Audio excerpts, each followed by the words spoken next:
Assalamualaikum warahmatullahi wabarakatuh. Salam sejahtera, salam nadi ilmu, amalan membaca.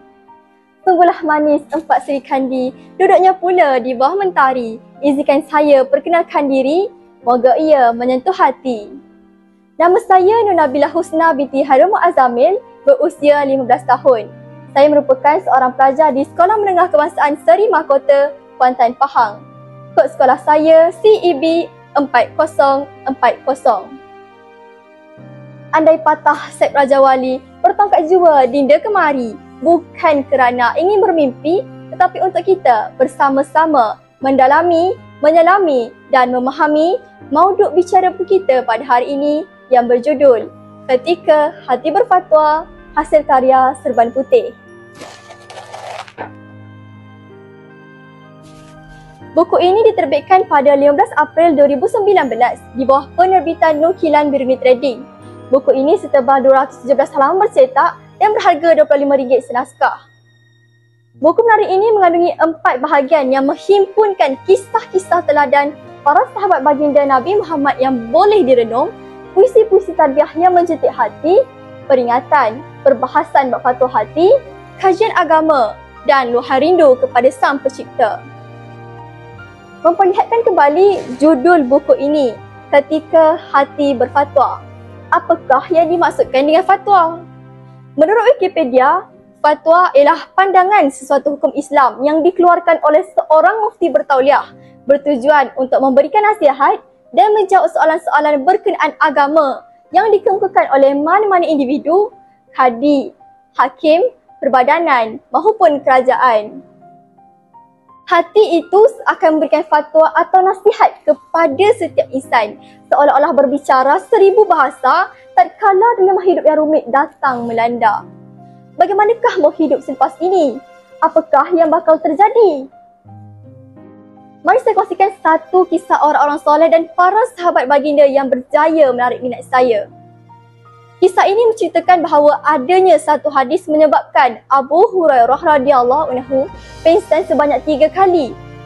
Pernah disebut oleh Imam Abu Laith Samarkandi, ada seorang lelaki datang bertemu dengan Abu Hurairah radhiyallahu anhu dan memintanya untuk meriwayatkan hadis.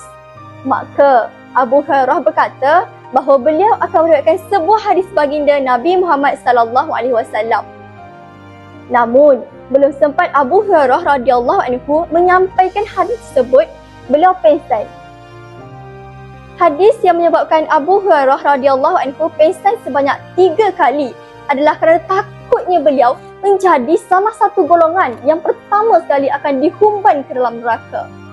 Ada 3 golongan yang diberikan amaran keras, iaitu golongan pendakwah, pembaca Al-Quran dan orang kaya yang suka bersedekah. Saya juga terkesan dengan salah satu bahagian di dalam buku ini yang bertajuk Sungai untuk Pendosa. Ada 3 sungai yang Allah Subhanahu Wa Taala siapkan untuk para pendosa menyucikan diri mereka. Yang pertama, Sungai Taubat Nasuha. Yang kedua, Sungai Amal-Amal Soleh yang melemaskan dosa-dosa. Dan yang ketiga, melalui musibah atau ujian yang Allah datangkan kepada kita untuk mencairkan dosa-dosa. Namun, adanya juga sungai keempat untuk mereka para pendosa yang tidak menggunakan 3 sungai ini sebelum layak ke syurganya, iaitu sungai siksaan api neraka.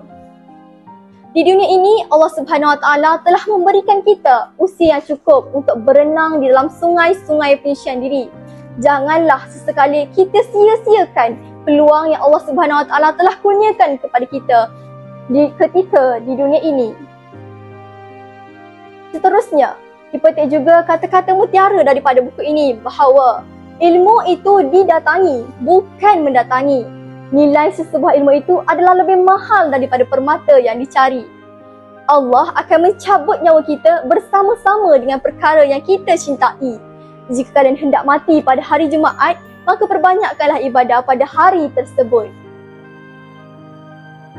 Ketahuilah bahawa Allah Subhanahu Wa Taala menjadikan hati manusia sebagai wadah terbitnya nur iman, sehingga kan dia tidak lagi melihat kecantikan wajahnya, namun yang dilihat hanyalah kesucian hatinya.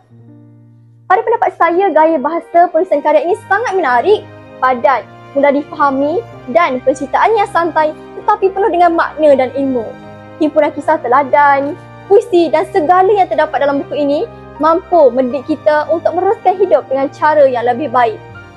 Saya amat menggalakkan penonton semua untuk membaca buku ini. Sambil membaca, sambil berfikir dan muhasabah diri. Akhir kata, marilah kita bersama-sama bangkit dalam memartabatkan amalan membaca dalam kalangan remaja dan generasi masa kini. Saya akhiri dengan serangkap pantun. Di atas dahan burung tempua, melihat rusa tepi perigi. Salam perpisahan untuk semua, di lain masa bersua lagi. Sekian, terima kasih.